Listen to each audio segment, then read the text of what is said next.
সকাল থেকে বিভিন্ন কালারের পাঞ্জাবি পরে গণনা লাইনের রাজনৈতিক দলে কাউন্টিং এজেন্টরা। পূর্ব মেদিনীপুরের তমলুকের নিমতৌরি মহিলা কলেজের গণনা কেন্দ্রে আঁটোসাঁটো নিরাপত্তা।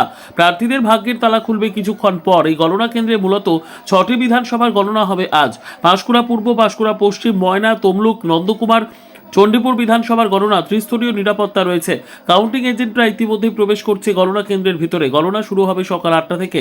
আঁটোসাঁটো নিরাপত্তার বেষ্টনীতে ঘেরা নিমতৌরির মাতঙ্গিনী গভর্নমেন্ট মহিলা কলেজের গণনা কেন্দ্র।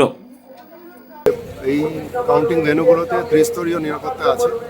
একদম ভেতরে স্ট্রং রুমে সিএপিএফ এবং আমাদের প্রিমাইসের যে ভেতরে আছে সেখানেও সিএপিএফ আছে। প্রিমাইসের গেটের বাইরে আমাদের ডিস্ট্রিক্ট আর্ম পুলিশ এবং অন্যান্য স্টেট আর্ম পুলিশের লোকজন আছেন। গেটের বাইরে আমাদের যে পেরিফেরাল এরিয়া আছে সেখানে সিএপিএফ এর কিউআরটি মোবিলাইজ হয়েছে। ডিস্ট্রিক্ট পুলিশের যারা লোকজন আছেন তারা মোবিলাইজ করেছে।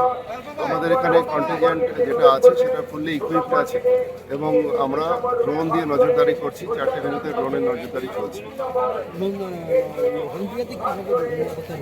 হলদিয়া তো একইভাবে আছে, ত্রিস্তরীয় বলয় আছে, নিরাপত্তা বলয়, এবং সাথে বাইরে অ্যাডিশনালি আমরা কিউআরটি মোবিলাইজ করেছি এবং যাতে পিসফুলি সমস্তটা হ্যান্ডেল করা যায়। আমাদের সমস্ত সিনিয়র অফিসার যারা আছেন, এসডিও থেকে এসডিপিও থেকে অফিস আইসি এবং আরও সিনিয়র অফিসার, তারা।